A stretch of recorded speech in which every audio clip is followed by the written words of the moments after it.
You look lame when you think you've become too cool for things. I'm Cole. This is my journey of becoming a professional soccer player, building a bootstrap business, showing my path to self-mastery. I make these videos to help people create their ideal lives.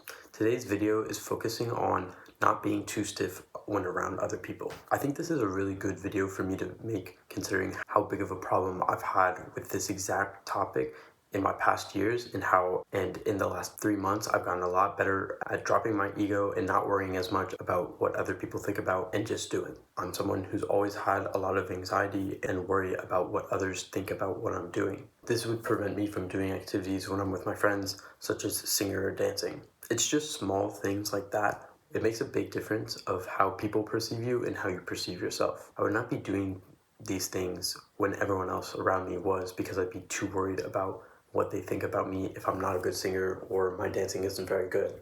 However, if I continue to think like that all the time, I'll never get better at singing, I'll never get better at dancing if I never try. Also, it doesn't really matter. The first thing that you have to do in order to get over this is recognize it. You don't have to recognize it immediately, but you just have to recognize that there's certain times that you're hanging out with people and you're not going to do a certain action because you're worried about what the people you're hanging out with would think. Understanding your own behaviors is very important if you want to improve yourself. So you have to recognize that you're doing the behavior which is preventing yourself from doing actions first before you can move on to solve the problem. Once you realize that it's an overall problem, you want to start catching yourself in the moment of those actions taking place. So if you're hanging out with friends, looking out for you not doing certain actions, such as trying to say a joke or just saying something because you don't think anyone else would actually care about you. First of all, you have to drop your ego. No one really cares about what you're doing or saying. The main thing they remember is how you made them feel. Unless you just say something absolutely egregious, it's probably not going to stick with them.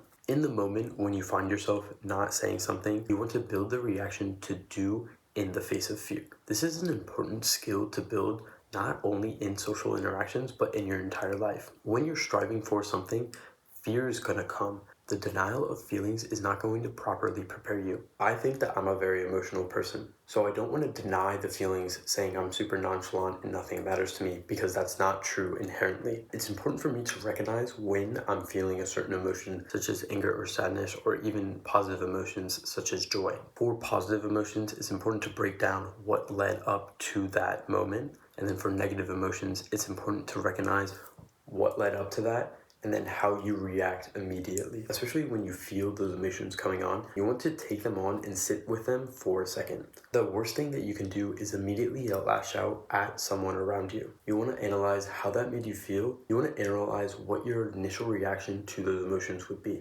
Then you have to have some form of release. This could just be taking a deep breath or going for a walk. In certain situations, you're not going to be able to always go for a walk, so just taking a deep breath can really help you. An analogy that I use to think about me getting negative emotions is from Avatar: The Last Airbender, when Prince Zuko lightning bends. For people who don't really understand this, I'm sorry, but the premise is that the character Zuko braces himself before the lightning comes.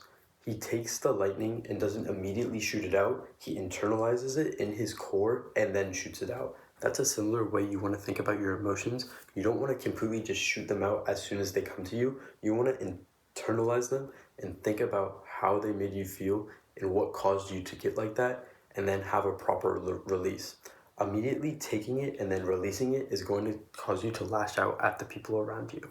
And then this is very important for the fear you have. You don't want the fear to stay in you forever. That's the problem I really had. So going back to the analogy, I would take in the emotion and then it would stay in me and I would never release it. The best way to get over the fear is to take a tiny step. So if full releasing it is me pushing my arm out, I just have to lift my arm up. Or in the case of dancing, I have to actually be on the dance floor. Before I do any moves, I just have to physically be there. If I'm in a room with my friends and I'm sitting on the perimeter, sitting down, I'm not going to be able to dance. I have to actually be standing up and with and around my friends. The actions that you really want to look out for that you're hiding away from is for the actions that you do when you're alone, but not with other people. For me, I would like to sing along to my favorite songs. However, I was really worried about what people thought about my singing when I was with other people.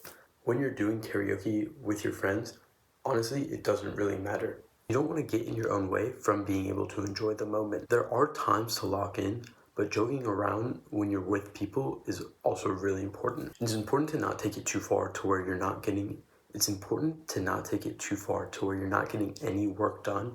But in those short breaks, it may just be 30 seconds if you're working with a friend, just saying a joke or singing a random tune. The people around you aren't judging you as much as you think. Everyone worries about what the people around them think about them. Most of the time, people are too focused on what they're gonna say next and not really the content of what you're talking about. Being willing to put yourself in a potentially embarrassing position translates into other areas. If you want to be great at anything, you're going to have to fail. That means trying something and it not working out. For business, that could be launching a new product. For soccer, that could be trying to take a shot or play a really hard pass. Or for people, it could be trying a joke. It doesn't matter how many times you fail any of those. The only way you actually fail is if you quit trying. You can think of each action as just another attempt. And you might say that sounds ridiculous with jokes, but if you think about comedians who are some of the funniest people on the planet, they go to small clubs where they'll run different segments. This is where they try out different things to see how the audience reacts. Especially starting out,